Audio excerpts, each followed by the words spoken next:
And hello, my fellow nerds. This is Oracle Nerd here, and welcome back once again to our Wonderland Remastered Steam release. Last time I think we were just starting to get near the what feels like it should be the end of Arc 3, because we just found Orlum, and now we're just in his palace, I suppose. Oh, guys, I swear I woke up too early this morning. Ugh, anyways.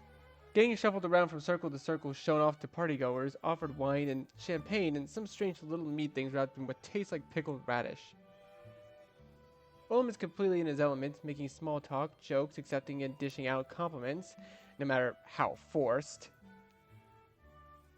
I run out of energy to keep up with the conversations after a grand total of 2. But he's still running at full steam after the 20th. The way he can just make up things to say, embellish the inanest and inanities, inanest of inanities, and schmooze even the glamorous of beauties is impressive, to say the least. Every time the conversation turns to me, the most I can get out is a choked hello. It feels like we're at it for hours.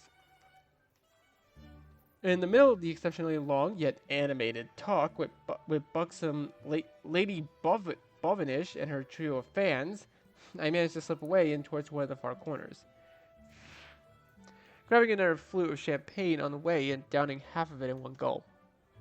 My legs shake as I lean up against the wall. I can feel my sweat clinging to my back of my neck. I take one breath, too. I feel myself start to settle down as I watch the cluster of guests shuffle about. Some of them talking, some of them dancing, all of them sneaking the occasional glance at the short little redhead bobbing in and out amongst the lace and frills. They certainly seem to like him, though I can't help but notice that there's not a plain one amongst the bunch. All of them, every single one, could easily pass for a model. It's almost as though they've been hand-selected through some kind of beauties-only casting call. Where are all the normal people? Like me? I gulp down and rest the rest of my champagne. Enjoying yourself? I let out the unbecoming eep and jerk backwards, nearly dropping my glass. Orland's right next to me, hands on his hips. Don't worry, I know this isn't your thing, he smirks. Then loops an arm around my waist and brings a hand up to shield his mouth in an over-embellished whisper. Shall we find somewhere a little quieter? I feel my mouth go dry. But he doesn't wait for my response. Instead, latching onto my arm and tugging me towards the door. Come. Once back out in the hallway, the quiet feels almost deafening. Orland leads me gleefully past bowing guards and attendants towards the grand staircase in the main hall, practically dancing up the steps. Where are we going? I ask almost hesitantly. My room, of course. There's something I want to show you. I feel myself blanch, but I don't say anything. All of a sudden incredibly nervous. And only a few minutes later, we arrived in the giant set of crimson double doors, big enough for an entire truck inside them. Attendants manning either side bow in reverence with twin "Good evening, your majesties," before pushing the doors with a heavy creak. We step inside, and my jaw drops. It's not what I expect. Well, some of it is. There's an absolutely enormous canopy bed atop with a red velvet duvet, and about 50 pillows. A giant armor armory. Armor? Is that how you pronounce it? Armor? Eh, decorated with golden vines and leaves, stands next to a full-length mirror. And above us hangs more chandeliers, smaller but no less ornate than the ones in the ballroom. Well, I don't expect, however, is the toys. They're everywhere. Stuffed animals of all shapes and sizes, including the biggest teddy bear I've ever seen in my life lying in the corner. Action figures, puppets, dolls, bats, and balls, model planes, even miniature train chugging on the tracks that circle the entire room. I stand there a moment in the doorway, just taking it all in. Before Orla gets another tug, guiding me into the room proper. This way. He leads me through veritable toy store towards the set of glass doors on either side of the room.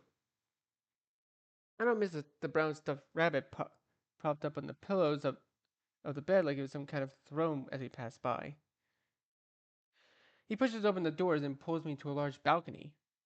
I step forward, gaze going skyward. It's gorgeous. It's like the whole world has opened up above me, a galaxy of stars just for me.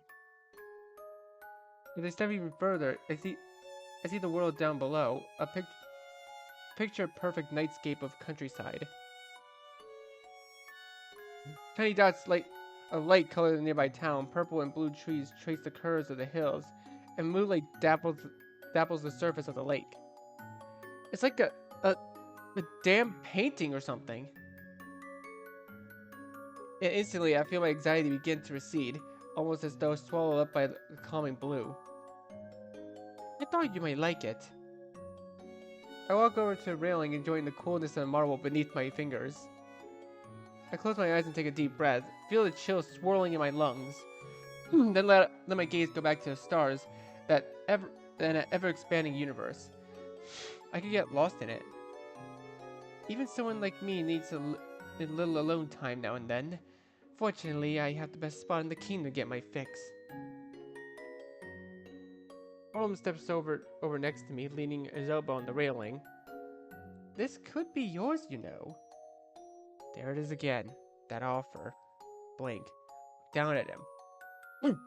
He's got his gaze turned up at me, the same sly grin from earlier curled across his lips.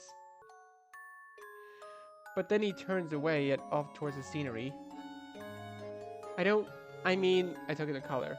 This is all a bit much for me. It's not like you need to do much. As you can see, I've got things well under control myself. He gestures towards the world beyond the balcony. But I admit, I want more than this. I want to expand, grow, to turn this into a thriving kingdom worthy of the history books. There's so much of this world left to discover, and I want to discover it all. Take it all. He snatches at the air, curling his hand into a fist. And well, even someone like me could use a little support in such a grand endeavor. At this, he turns towards me. A little companionship, shall we say. I feel my face grow warm. My mind goes to the bathers, the army of gorgeous partygoers, all of them seemingly enamored by Orlum. Don't you, already have plenty of possible companions? Orlum takes my shoulders in his hands. But none of them are what I need. In someone who cares about me, someone who's been with me through thick and thin. Someone I can truly depend on. And that's me? I must look completely flabbergasted because Orlum laughs, smoothing down the front of my suit. Don't think so poorly of yourself. Of course it's you. I let my gaze turn skyward again, studying the stars as my brain ruminates on this piece of information. And of course, it's not like there wouldn't be anything in it for you. All the alone time you could ever want, 5-star meals every night, a lifetime of pampering, not to mention, you raised the brows, a slight smirk, my ample collection of games, ripe for your pleasure. My heart skips a beat. That, does sound nice. Just think about it, Our own little world, where we don't have to bother ourselves with the expectation of others, the scorn of others. A place for us where we can make the rules. At this, I feel his hand find mine, his bony fingers curling around my knuckles. I look over with the star, but he's not looking at me. His gaze instead turned upward towards the stars. I mimic him, letting myself get lost once in the swirling abyss as I breathe in the Milky Way.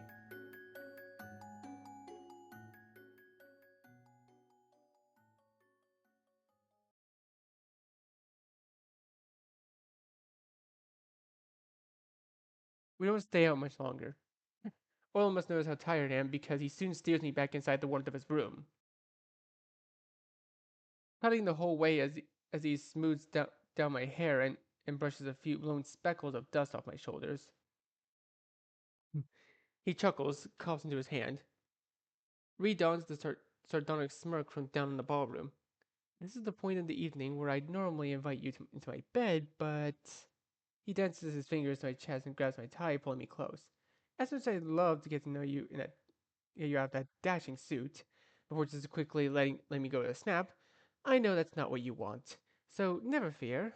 I've arranged my finest room for you. It's just down the hall in case you happen to need anything during the night. He taps the tip of his fingers together with a proud smile. Oh, thanks? The heat's returned to my cheeks. It's like he knows exactly what to say to get the blood rush in my face.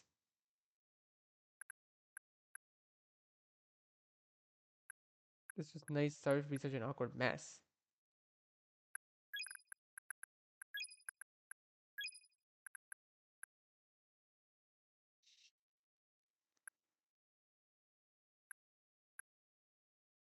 This was nice. This was, it was nice. Yeah. Everything, I mean. I looked down to the right, to the left. I could practically feel the awkward heat that must be warping the air above me. Olin raises a brow, just standing there a moment, staring at me. Then grins the goofiest grin he's done all night, reaching out to grab my chin and giving my head a little shake. You adorably socially inept button, I could eat you up. Now my face must truly look like a tomato. Of course, anything for you, my dearest friend. He pulls away with a snap, leaving my brain feeling exceptionally rattled in my skull. And I do mean anything, no matter the urge that may spring forth within your loins. Do let one of my attendants know. They shall accommodate you post haste. One hand to my back, he guides me to the door where the rabbit attendant is already waiting to take me to my room. Do get some sleep, yes, and think about my offer. Then the door closed behind me, leaving me alone with the attendant in the ordinary hallway. This way, sir. The attendant bows, then starts forward. We pass another attendant on the way, this one leading what looks like a man and a woman from the ball towards Orlam's room. Both of them are trying to suppress twin grins of excited mirth. I don't have time to let my thoughts linger on them, though because the attendant has already opened up a door on the left and is currently holding it open for me. I dash forward so as to not keep him waiting and find myself wonderfully elegant room. While it's not as big as Orland's for sure, it's still equally ornate and far grander than anything I've ever stayed in before. This one has a blue theme to juxtapose Orland's red. The duvet, pillows, rugs, and curtains, everything different shade of blue. Blue? I don't know, it looks a little more purple to me than blue. It's wonderfully calming. We prepared night clothes for you on the bed, sir, and if you need anything during the night, simply ring this bell. The attendant gestures towards a small brass bell hanging on the wall by the door. Oh, thank you, I say clumsily before the attendant bows and walks back out, leaving me alone. The sweet serenity of isolation. I take a short jaunt around the room to get a feel for this place, ending up at the bed, where I find a set of blue silk pajamas waiting me. How luxurious! I slip them on quickly, and loving how irresistible they feel on my skin, they climb, climb up and onto the duvet. It must be down because it sinks delightfully beneath my touch. So soft I could get myself lost in it. At the top of the bed, I feel a single pink rabbit resting against the pillows. I stare a moment, blinking, then grab it and hold it against my chest as I back my gaze towards the ceiling.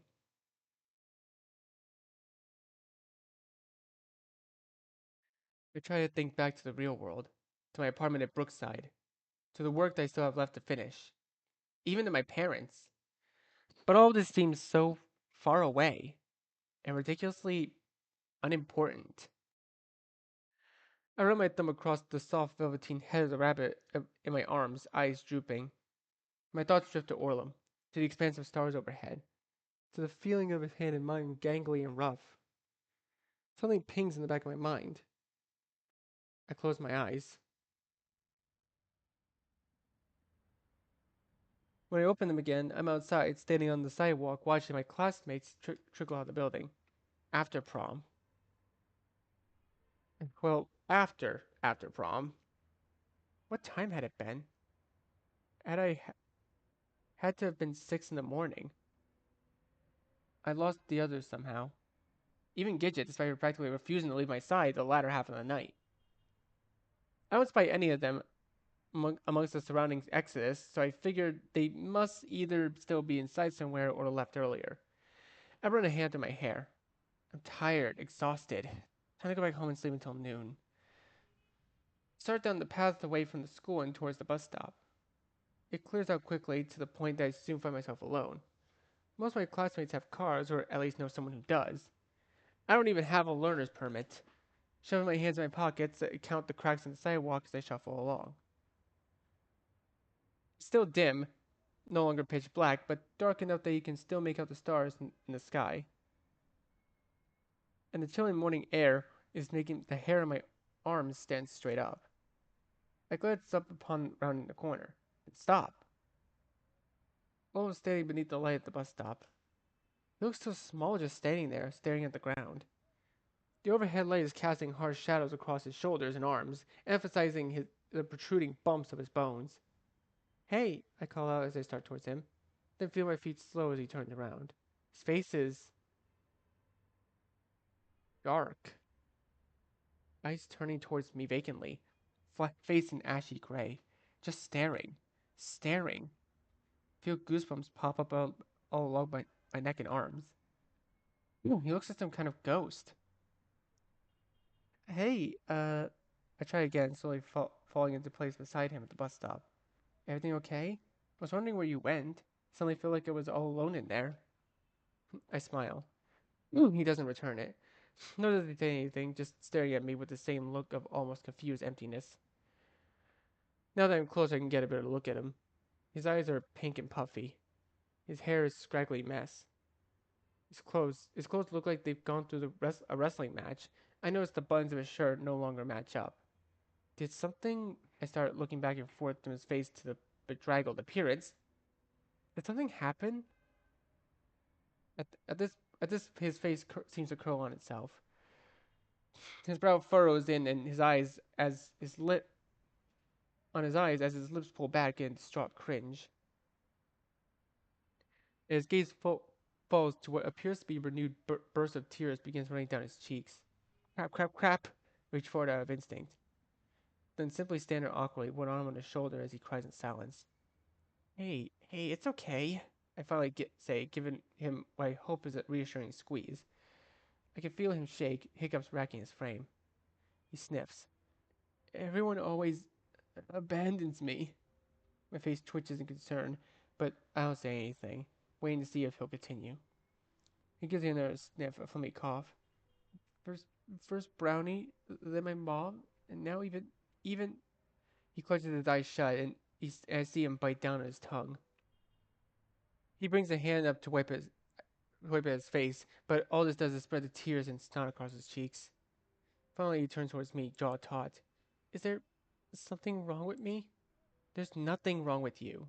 I went, taking a step back to give him some room as he wipes his snotty arm on his shirt. Nobody cares about me. I'm all alone. His gaze drops back to the ground. I don't know what to say. I'm not sure there's anything to say. So instead, I reach for his hand, taking his bony fingers in mine. I clench around my They clench around my knuckles tightly, desperately almost. I return the squeeze, not even minding the sweat and the snot and tears greasing his palm. I can still feel him shaking. See his knobby little knees bumping against each other. You're not alone, is what I want to say. But it gets caught in my throat, because maybe it's not true. I don't know. I don't know what to do. But if all I can do is be here for him now, in this moment, then, well, I guess I can do that. Aww.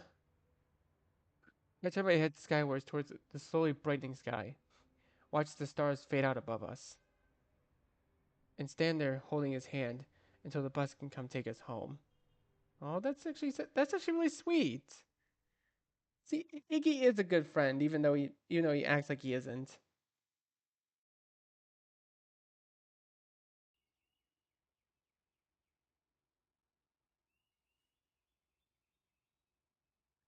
I wake next morning, the sun filtering through the curtains and painting patterns across the sheets. I feel so comfortable, like I never want to leave. I smile and roll over, still hugging the pink rabbit against my chest. I bury my face back into the pillow. Just 5 more minutes. 5 minutes turns into 10, then to 15. Finally, however, I push myself up on the mattress with a frazzled woof and running a hand through my hair and rubbing my eyes. My stomach grumbles through the blue silk of my pajamas. I realize I never really had a proper dinner last night. Just the snacks after the bath and those meat things in the ball. And the alcohol. Lots of alcohol. I grimace. Then slide off the bed, pad towards the bathroom. Well, not quite as large as the one I bathed in yesterday. This one's still extraordinarily ornate. It's equipped with both giant shower that with rainfall shower head and monstrous claw-footed tub. Opposite these fineries are the vanity and toilet, which I partake myself to first, staring at the gold patterns on the wall as I realize all the liquid I imbibed the night prior. Once I wash up using the toiletries provided on the vanity, I head back out where I spot my clothes sitting on one of the chairs. They've been perfectly cleaned, not a single hint of blood remaining, and even the hole in my hole made by the scissors has been expertly sewn closed. I stare at them for a moment, then shrug and put them on. Admittedly, after everything that's happened, this piece of normal feels quite comforting. When I open the door, I step out into the hallway and greeted by a rabbit attendant. Shall I take you to breakfast, sir? He asked with a bow. Oh, sure. That sounds good. Yeah. Another bow. Then we're on our way through the corridors down the grand staircase, past other attendants cleaning, dusting, polishing the castle trimmings. This way, sir. My attendant bows once again as we reach a large set of double doors. Then opens to reveal a grand dining hall with a long table stretched across the center. The table the table is already piled high with food, eggs, toast, meats, cheeses, bowls, and bowls of fruit. My eyes practically bug out of their head as the stomach gives another unsightly growl. I get to the far end of the table where I'm seated to the right of the grand throne at its head. I I can eat any of this? I ask hesitantly, or already eyeing the steaming plate of scrambled eggs. Of course, sir. Another bow. Then my attendant steps back and away from the table, leaving me to feast. Despite his answer, I remain unsure. I sat there a moment longer, hands on my lap, gaze perusing the table, before finally reaching out and take a with a little waggle of my fingers. The far door burst open. Geese, so good to see you bright-eyed and bushy-tailed in the fine morn. But Orland waltzes in, arms outstretched as though about to make some sort of proclamation. Behind him, a rabbit dressed in the kitchen attire wheels a large cart with more trays of food, their silver lids gleaming in the chandeliers. I trust you slept well. Yeah, it was great. I slept great. I shut my hands on my lap. Orm sidles over, hands clasped behind his back, and shit-eating grin practically engulfing his face. Wonderful, wonderful, yes. He returns to his tutting, taming my still air curls and smoothing down my arms on my shirt. I want to make sure you were well taken care of. Did did you have a nice night? I ask mostly because I don't know what else to say. Orm laughs, bringing his hand to his chest. Me? Oh yes, I had an exhilarating evening, shall we say. The rabbit from earlier catches my eye. He's pulling a great big cart around the other side of the table and headed in my direction. I glance up at Orm and back at the cart. What's this? More food? It is indeed. You see, I prepared a surprise for you this morning, Iggy. A special feast just for you. Oh? Wait, hold on. Wait. I'm getting a bit of a flashback. Oh god, I'm actually starting to I think I actually remember what happens next. Wait, I got a bad feeling.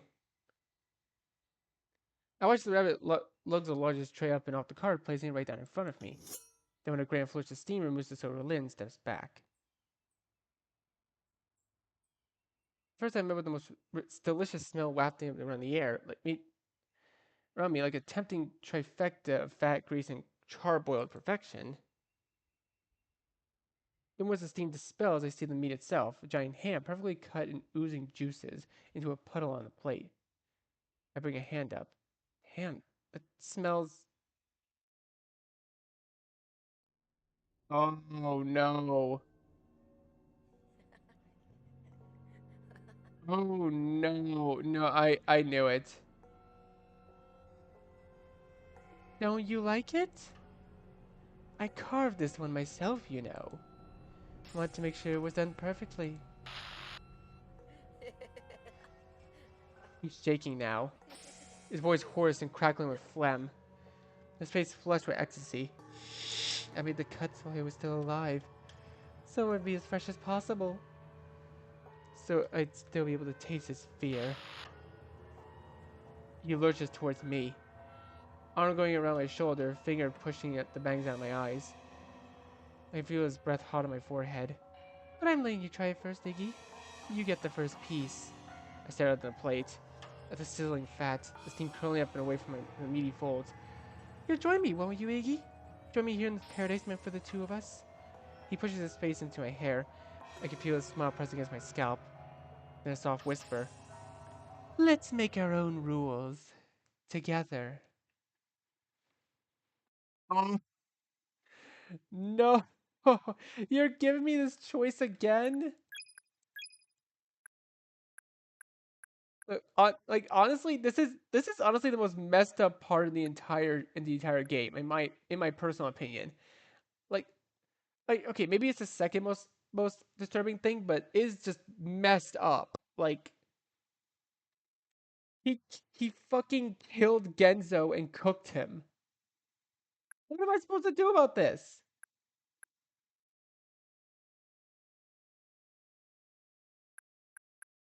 I mean, well, yeah, I remember how Arc 3 was supposed to end, but like it just feels morally wrong. It feels so wrong, dude.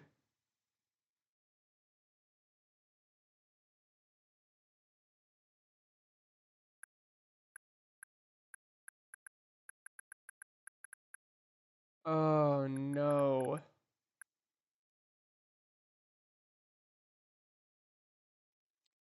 I mean, do we even have a choice at this point?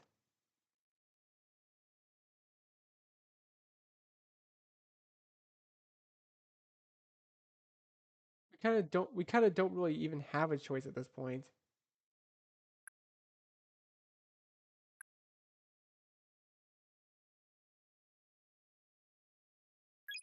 I hate it. You know, maybe he's right.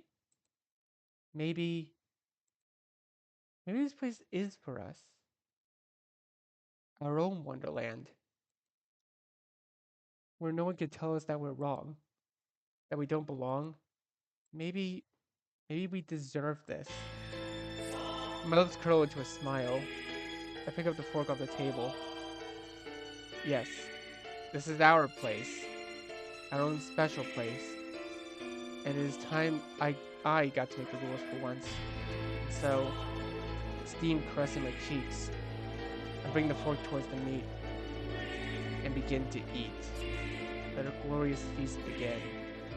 This is so messed up. This is probably the most messed up ending in the entire game, in my opinion. Just why? Why is it like this? Oh my god. Things move quickly after that.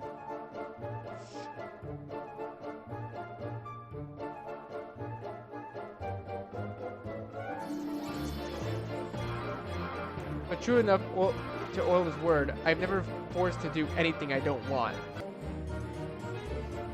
I get to live how I choose, offering Orlam support and advice from behind the scenes, welcoming him back after his treks to the kingdom, in the kingdom, or long nights of entertaining guests, but otherwise doing whatever the hell I want. As for the two of us, we spend our time strategizing, playing. I like that Orlam is. Oh wait! This is actually different. Wait, okay, so this scene in particular is slightly different because in the older version, Orlam actually was colored in with the characters. This one, he's all shadows now. That's a good way to censor it. I'm okay with that. Playing and sleeping. I like the little trolls figure that's just on the ground. And I take care of him every step of the way. Ugh. God, the blood. And to be honest, exhilarating having so much power. To be able to enact something into law and watch it play out from the fortified sanctuary. To be able to do whatever I want without someone telling me to do something more productive, or to be this, to be that, get out more, settle down. No expectations. Nobody asking things of me. Nobody wanting things from me. Days quickly blur together. Days turning into weeks, into months. The two of us rolling from our castle at the top of the world. I'm not sure how long we've been by this time we decide. It's been by this time we decided to move forward with the expansion plans. Our first course of action is nearby forest. Long haunted by legends of a terrifying beast, it's laid untouched, neither Orlum nor his men going near it. But if we're going to have any hope of expanding into the unknown, we first need to be able to conquer those lands closer to home. We set out together, the two of us on our first excursion, accompanied by a battalion of our finest guards, to survey the Staken region. Into the forest we march, with the confidence of too many explorers eager to make the first discovery of a lifetime. Deeper and deeper we go, our spirits high,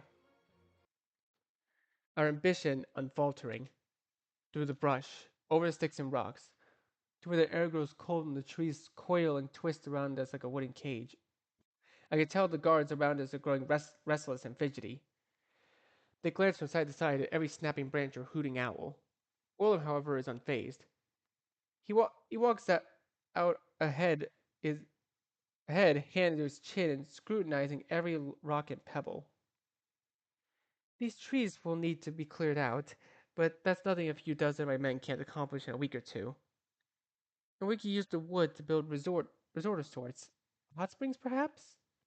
Yes, that could certainly bring some tourism. God knows this kingdom could use more destination spots. I can hear him mumbling to himself. Sir, up ahead. The two glance forward and see the trees open up, revealing a small cabin in center of the clearing. Owen's hands go to his hips. What's that doing here? I didn't know there was anyone living here. He scowls. They'll need to leave at once. This land, all of it, will need to be cleared. Sir, yes, sir. Something twitches back in my brain, like a little bug trying to crawl its way into the deep, dark hole that has been cemented over.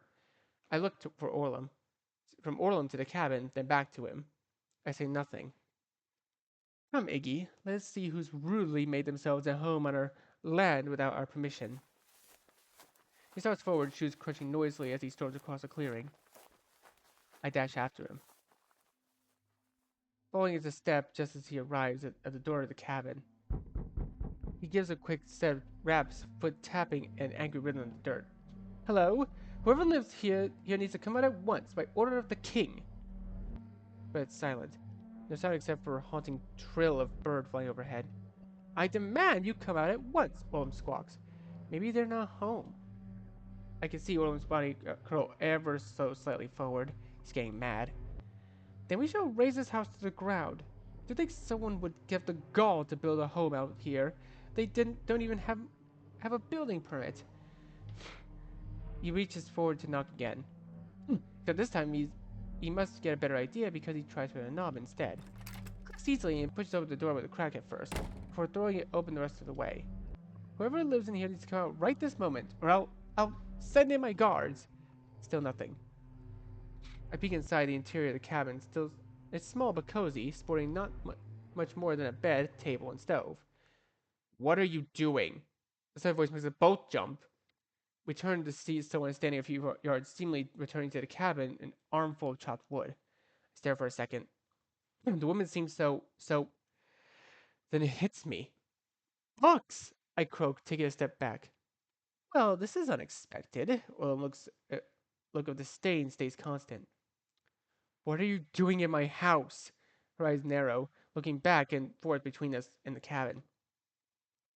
The glint in her eye makes my stomach twist, and a tingling ping I'd felt earlier begins pulsing back to the back of my brain. Something's not right. Something's not right. About says, Orlum, maybe we should go. But Orlum flicks it away. Go? I'm not going until we've gotten some answers, and we've gotten this illegal tenant off our land. Ux just stares. There's something wrong with the way she's looking at us. Eyes dark, not even blinking. She drops the wood pile to the ground, and I don't miss the way her biceps ripple in movement of her arms. This is my land, she simply says, but her tone of her voice sends goosebumps up and down my arms. And you're trespassing. The keeper of the woods. The legends were true after all. In hushed whispers, the guards behind us catch my attention, and by the time I glance back, they're already starting to slink backwards. What are you talking about? Orlum snaps. This is nothing but. But they've apparently had enough. They turn tail and begin running back across the clearing before Orlum can even finish chastising them, leaving the two of us alone with Bucks. My heart drops to my gut. Orlum, please! I reach again for his wrist, but he goes stumbling towards Bucks so I can grab it, and one hand raised in a comical show of scolding. Well, I don't care who you are. You're in my kingdom, and those in my kingdom have to follow my rules. Now, are you going to vacate the premises, or am I going to have to? Her hand goes to his throat, cuts off his last of his threat. It engulfs his entire neck, fingers dig into his skin, squeezing his esophagus. He lets out a squeak that's half surprise, half pain, his crown tumbling to the grass. Then the other hand joins, gripping his neck from the other side and popping his chin above her thumbs at an unnatural slant. I can only stare, eyes growing larger and larger as she lifts him off the ground. Olm's hands fly to his neck, grabbing at her hands, scratching, clawing, and tugging. His efforts prove futile, and he can only gasp and choke as his legs kick fruitlessly behind him. Beneath him, this is my land, Buck says again, right into his face. And you're trespassing. His voice squeaks. His face turns red, purple. And she begins to shake him, get big heaving jolts that send his head flopping back and forth, and his body whipping like a snake's tail. Shut up, shut up, shut up! Owen's panic squawks cut in and out in each convulsion. I can't even think with you making all that fucking noise. I can see the veins popping out in Bucks' hands. Her arms trembling, her eyes wild. Why can't you give me a moment of fucking peace? There's a horrifying snap. I feel the blood drip from my face. Orlum.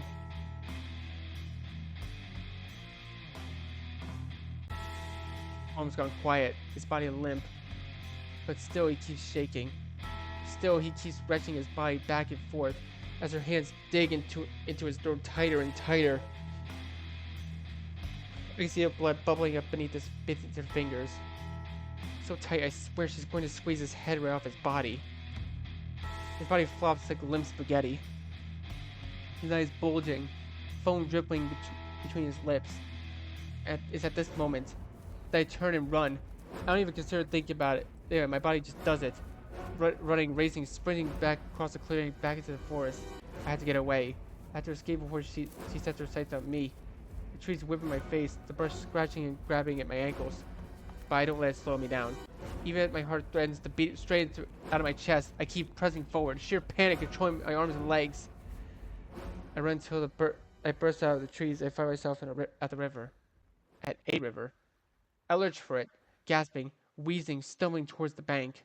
I fall to my knees, not even caring about the rocks and pebbles cracking against the bone, about the water seeping up through my pants and staining the fabric. I kneel there for a moment, just catching my breath. The taste of copper on my tongue as my lungs struggle for oxygen.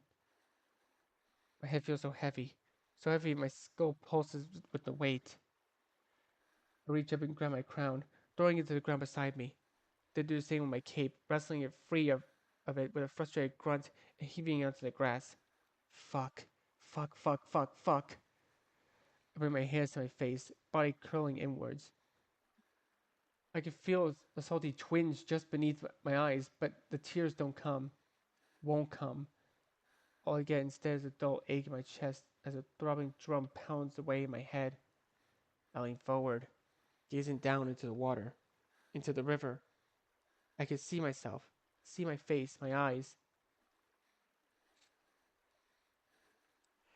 Twisted. Why do I look so twisted? Almost as if I'm being played on a full D television. I bring my hand up to my cheek. It doesn't even look like me. That's not me. That can't be me. The real me would never. Look what you become. My breath hitches at the start. I sit back looking left and right. The voice that seemed to come from right next to me, hissing right in my ear. You're a monster. I jerk again. This time it seemed to have come from the opposite direction. I could feel my hair start to pick up again. No, I'm not. I'm not. It's your fault they're dead. You killed them all. I bring my hand to my head, fingers clutching my hair. You murdered Gidget. No. You ate Genzo. No, no, no, no, no, no, no, no, no, no, no. Watched countless people be tortured, killed, eaten, all while you sat back and smiled. It wasn't me. It wasn't me. I didn't. And now the one person you cared about was entire godforsaken world. The one person who actually cared about you. You couldn't help him. Couldn't save him. You didn't even lift a finger. Just stood there and watched him be killed. Then ran like the coward with your tail tucked between your legs. I pressed my head tighter. I could feel my heart beating against the inside of my chest. He needed you. And you abandoned him. Like you always do. There's nothing I could have done. I shake my head. Harder and harder. Trying to make it stop. You abandoned anyone, you selfish fuck.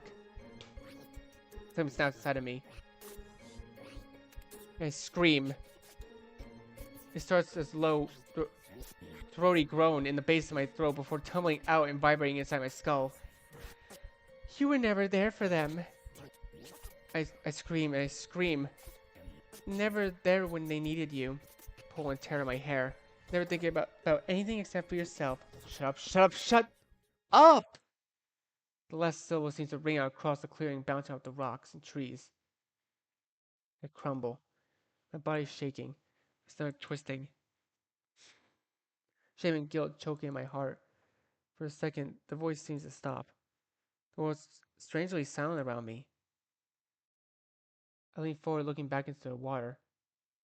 No. I shake my head. No, no, no. The me in the water is smiling. Accept it, Iggy. You're nothing but a sad, selfish little man. Iggy.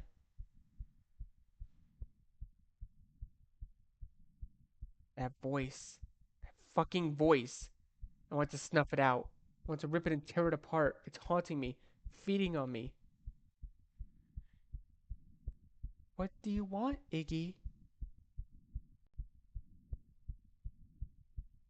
What do I want? I want that voice to go away. I want it to stop taunting me. It's not true. None of it is true. That wasn't me. That couldn't have been me. It was all a lie. All of it. What do you wish for more than anything else in the whole world? I wish for that voice to go away. It won't stop. It just keeps going and going. It's driving me insane. Make it stop. Make it stop. Make it stop. Oh, my vocal cords crack with the words. And for a second, I don't hear anything else. Nothing except my voice echoing. Echoing. Then the world fades. Look back down in the water. That's when I see it. A bubble rising to the surface, followed by another, another. Sizzles. Thin layer of foam forming across the top. I reach a finger towards it. Whip it back in the flare. Then whip it back at the flare of pain that seizes my fingertips. Blink. Just looking at it for a moment. Then feel the realization rise to the surface of my brain. It's the only way to make all the bad thoughts go away. That's right. That's how I make the voice go away. Why didn't I think of this sooner? Smile. Reach my hands under the water, coughing in my palms. The pain is immediate, like daggers stabbing at my skin, up and down my fingers and palms, but I ignore it. Ignore the fizzling steam curling up in a wave of my hands.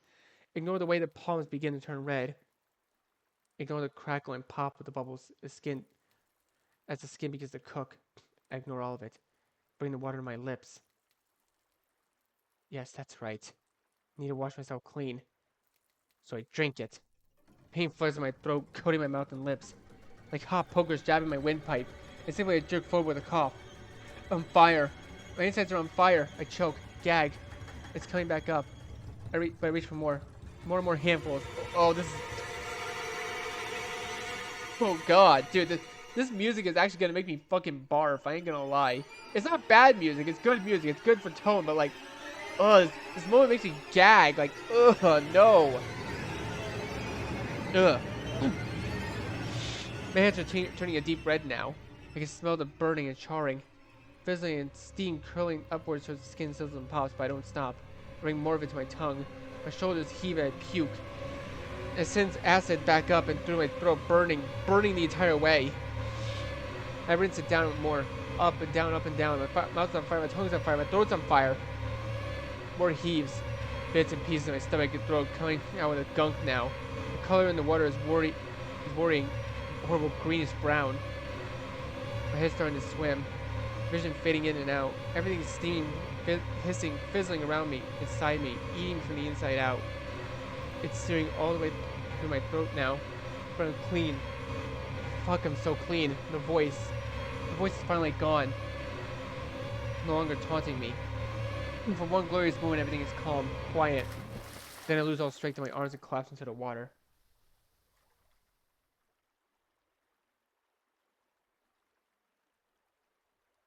The river turns red around me, flowing away, taking the bad thoughts with it.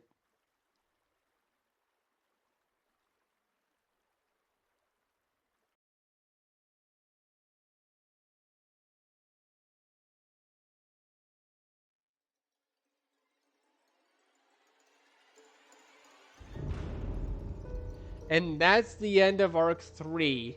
Oh my god. Honestly, honestly and truly, Orlum's arc is probably the most sadistic arc in this entire game. Like, even more sadistic than the future arcs. That I mean, that much I will say. But like, in all honesty, I generally have no clue what to feel about this arc in general, because it is terrifying, yeah. Like you get to see the good side of characters, and that makes me happy. But honestly, like I think Carrot is really done himself with this sort of game, because this game pushes the boundaries of what you think is messed up in gaming. Because sure, some games have like they just show corpses straight up in their cutscenes. Others just show like the character has died. Some imply characters have died. Like even in some like Nintendo games, like you could get a feel that something is off with certain locations. Like the like there are a lot of locations in Nintendo, like Lavender Town, or I guess you could say even River Twig's bed in Super Paper Mario is also kind of twisted, because it's literally the underworld, and the voices you're hearing are just the developers talking nonsense, I guess. But this game, Outer Wonderland, this is an indie game. This is an indie game, and it somehow makes everything so twisted and creepy and horrifying. Like you have no idea, like, because you have no idea what's gonna happen next, and it's just even the ending was enough to make me feel like I'm gonna throw up. But like I can understand why the story is written this way. It's so you can understand like the good and bad of these characters, because every human being has a good and bad side about them.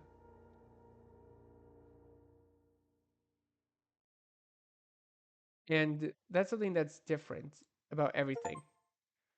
Achievement unlocked. Look what you become. Can you clear Arc 3? Wow, you turned to a horrible person. Let's just forget about this phase of your life. Honestly, that makes sense to me. Yeah. I'm sorry, Orlum. I'll find another way to save you.